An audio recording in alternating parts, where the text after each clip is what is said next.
Xonadonlik sababli mehnatga vaqtinchalik layoqatsizlik, ish o'rnini yo'qotish oqibatida ishsiz qolib, kredit to'lovlarini o'z vaqtida amalga oshirishda qiyinchilik ko'rayotgan fuqarolarimizni murojaatlarini ekspertimiz bilan ko'rib chiqamiz.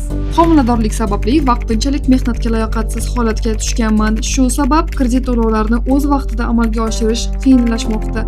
Kredit muddatini uzaytirish imkoniyatlari mavjudmi?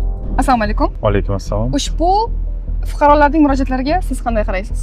Amaldagi tartiblarga ko'ra murakkab hayotiy vaziyatlarga tushgan, qiyinchiliklarga uchragan, shuningdek homiladorlik va tug'ish ta'tilini olgan ayollarga ularni arizalariga asosan amaldagi kredit shartnoma shartlariga o'zgartirish kiritish, ya'ni xalq tilida restrukturizatsiya deyiladi. Shularda tijorat banklari tomonidan majburiy tartibda ko'rib chiqish tartiblari belgilangan va ushbu tartiblar tijorat banklarining rasmiy veb-saytida joylashtirilishi shartligi belgilangan.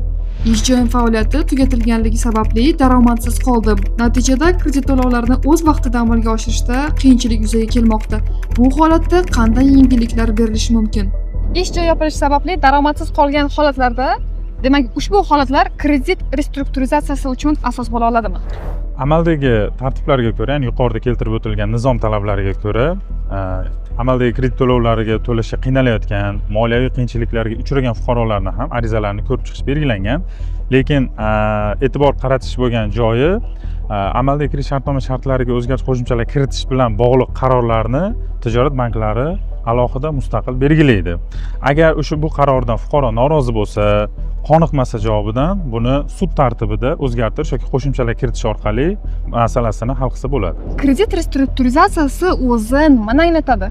Kredit restrukturizatsiyasi fuqaroga ham yengillik beradi desak ham bo'ladi, ham unga noqulaylik tug'diradi desak ham bo'ladi. Sababi kredit restrukturizatsiya qilish jarayoni bu degani fuqaro dastlab olgan majburiyatini ortishiga olib keladi. Ya'ni boshida 3 oyga olingan kredit bo'lsa, restrukturizatsiya natijasida 5 oy, 6 oyga cho'zilishi mumkin. Bu degani natijada fuqaro ko'proq foiz to'lashga olib keladi.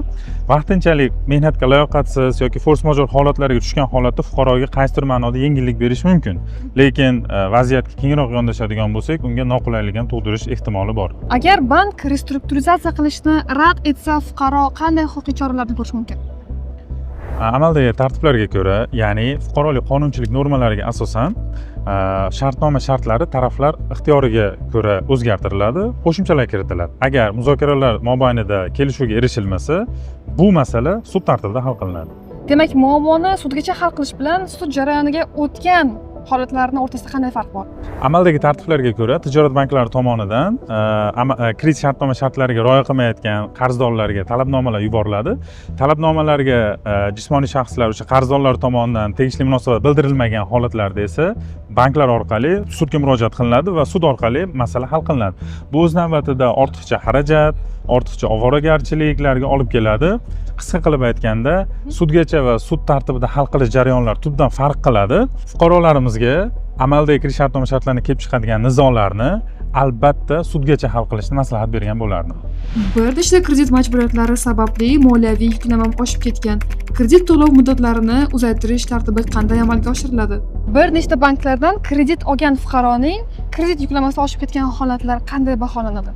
Amaldagi tartiblarga ko'ra, bir qancha tijorat banklari tomonidan yoki kredit tashkilotlari tomonidan olingan kreditlarni oylik to'lovlari jami qarzdorni oylik maoshining, ya'ni oylik daromadining 50% dan oshmasligi lozim. Misol tariqasida aytadigan bo'lsak, fuqaroni oylik daromadi 10 million so'm, jami kredit tashkilotlari tomonidan olingan qarzlarini jamlaganda ularning barchasining oylik to'lovi 5 milliondan oshmasligi kerakligi belgilangan.